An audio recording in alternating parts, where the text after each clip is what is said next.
Assalamualaikum warahmatullahi wabarakatuh. Halo semuanya, selamat pagi. Bagaimana kabar kalian hari ini? Mem harap kabar kalian semua baik-baik saja ya. Amin.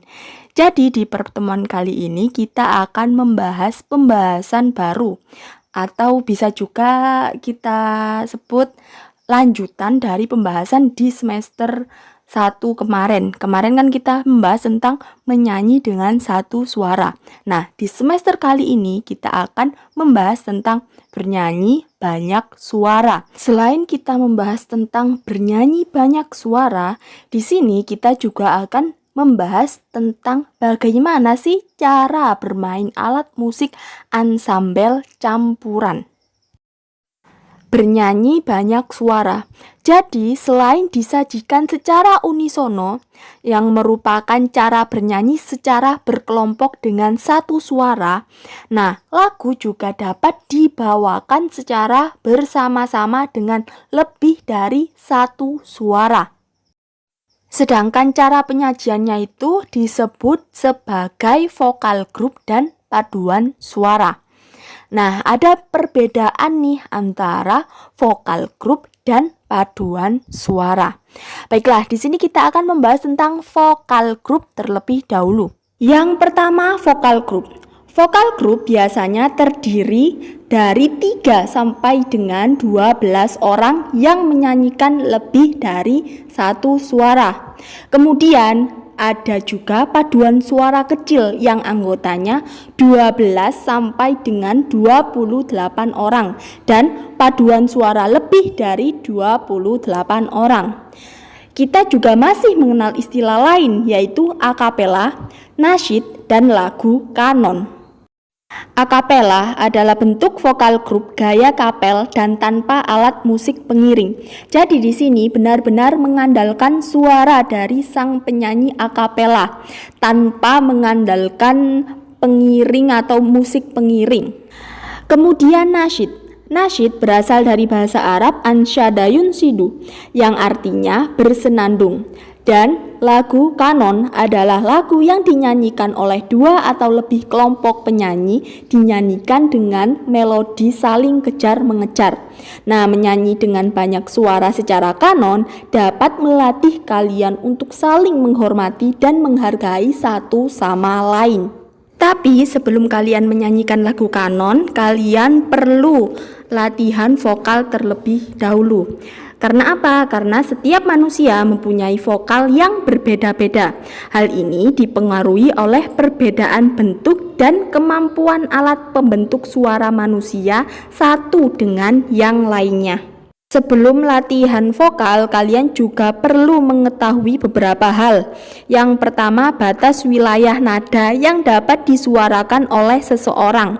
Nah, ini disebut dengan ambitus suara. Kemudian, suatu pertunjukan musik biasanya diiringi dengan instrumen. Nah, instrumen ini adalah nada-nada yang keluar dari alat musik yang akan digunakan nanti. Beberapa cara yang dapat dilakukan untuk melatih vokal suara agar merdu, yakni yang pertama melatih artikulasi atau pengucapan kata dengan benar. Di sini sangat berpengaruh dengan lagu yang akan kalian nyanyikan. Yang kedua, melatih teknik pernapasan. Melatih teknik pernapasan dibagi menjadi 3. Yang pertama pernapasan perut, yang kedua pernapasan dada, dan yang terakhir pernapasan diafragma. Nah, biasanya pernapasan diafragma ini yang paling cocok digunakan untuk menyanyi karena udara yang digunakan akan mudah diatur pemakainya, mempunyai kekuatan dan stabilitas vokal yang baik. Kemudian melatih kekuatan suara. Kekuatan suara berhubungan dengan pernapasan. Jika pernapasan bagus, baik dan benar, maka kekuatan yang dikeluarkan dari suara bisa dilakukan. Kekuatan suara bukan berarti harus berteriak sekeras-kerasnya, tetapi kejelasan suara tetap terdengar jernih. Kemudian melatih teknik vibrasi. Vibrasi atau vibra adalah suatu teknik dalam bernyanyi dengan menciptakan getaran pada suara saat berada pada suku kata dalam lirik yang dipanjangkan.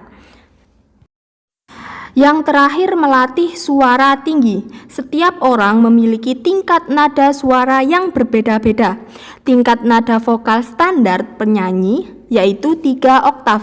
Meskipun ada juga orang yang memiliki tingkat nada vokal di atas 3 oktav. Bisa sampai 4, 5, bahkan 6 oktav. Setelah kalian berlatih vokal, kalian bisa berlatih lagu kanon. Nah, lagu kanon biasanya dinyanyikan susul menyusul. Contohnya lagu Burung Hantu dapat dinyanyikan dalam 2 kelompok. Kelompok pertama memulai dengan baris pertama, sedangkan kelompok yang lain memulai setelah kelompok pertama selesai menyanyikan baris pertama. Susul menyusul terjadi sampai akhir dari lagu atau sampai selesai lagu. Alasan kenapa kalian harus berlatih vokal terlebih dahulu sebelum kalian menyanyikan lagu kanon, karena lagu kanon kan dilakukan secara susul menyusul. Jika kalian tidak berlatih atau melatih vokal kalian, maka itu bisa mengganggu kelompok kalian saat menyanyikan lagu kanon. Masih membahas tentang vokal group. Nah, dilihat dari suara atau latihan suara pada vokal group dibagi menjadi 2. Yang pertama latihan lagu 2 suara dan yang kedua latihan lagu 3 suara. Baiklah, latihan lagu 2 suara dapat dilakukan dalam 2 kelompok. Kelompok pertama menyanyikan melodi suara pertama dan kelompok kedua menyanyikan melodi suara kedua. Kelompok pertama adalah kelompok perempuan, sedangkan kelompok kedua adalah kelompok laki-laki. Jadi pada latihan lagu 2 suara ini hanya ada 2 suara, yaitu suara perempuan dan suara laki-laki saja. Kemudian yang kedua latihan lagu 3 suara. Latihan lagu 3 suara dinyanyikan dalam 3 kelompok. Melodi suara pertama dinyanyikan oleh kelompok perempuan dengan suara tinggi. Yang kedua, kelompok perempuan dengan suara rendah dan kelompok ketiga oleh laki-laki. Bila siswa perempuan sedikit, melodi suara 1 dinyanyikan oleh kelompok perempuan, suara kedua oleh laki-laki, dan suara tinggi kelompok 3 oleh laki-laki dengan suara rendah. Kemudian paduan suara. Paduan suara atau kor merupakan istilah yang merujuk kepada ansambel musik yang terdiri atas penyanyi-penyanyi maupun musik yang dibawakan oleh ansambel tersebut. Umumnya, suatu kelompok paduan suara membawakan musik paduan suara yang terdiri atas beberapa bagian suara.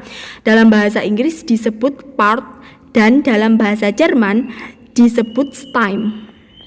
Penyajian musik vokal dalam paduan suara biasanya terdiri atas 15 orang atau lebih yang memadukan berbagai warna suara menjadi satu kesatuan yang utuh dan dapat menampakkan jiwa lagu yang dibawakan. Paduan suara biasanya dipimpin oleh seorang dirijen yang umumnya sekaligus adalah pelatih paduan suara tersebut. Baiklah, sekarang kita masuk ke pembahasan yang terakhir, yaitu memainkan alat musik ansambel campuran. Alat musik ansambel itu dibagi menjadi 3, dan di semester sebelumnya, semester 1 kita sudah pernah membahas tentang alat musik ansambel, yaitu yang terdiri dari alat musik ritmis, alat musik melodis, dan alat musik harmonis. Baiklah, Mem akan menjelaskan sedikit tentang alat musik ritmis. Alat musik ritmis adalah alat musik yang tidak mempunyai nada, tetapi hanya memiliki perbedaan tinggi bunyi untuk mengeluarkan irama. Alat musik ritmis berfungsi sebagai pengiring dan pembentuk irama, sehingga karya musik yang dimainkan bisa stabil. Sedangkan contoh alat musik ritmis ini yaitu tivat, gong, ring bell, beduk, kendang, dan lain-lain. Kemudian alat musik melodis. Alat musik ini dapat menghasilkan nada atau notasi yang dapat melengkapi bunyi-bunyian yang dihasilkan dari alat musik ritmis dan harmonis.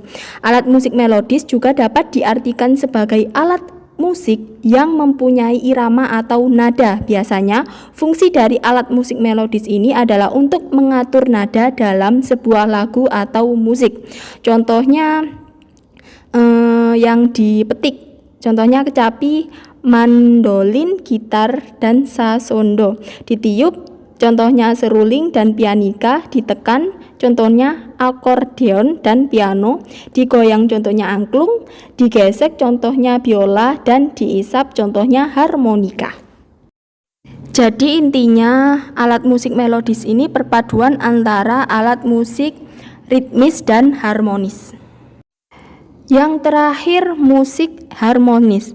Musik harmonis adalah alat musik yang menghasilkan bunyi-bunyian harmonis untuk mengiringi suatu lagu.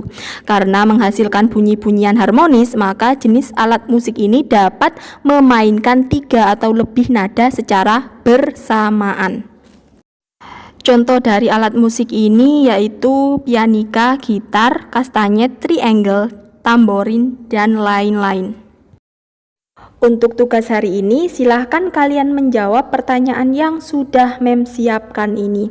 Apabila ada di antara kalian yang masih belum paham ataupun belum mengerti dengan pembahasan hari ini, kalian bisa menanyakannya langsung ke Mem. Sekian dari Mem. Wassalamualaikum warahmatullahi wabarakatuh.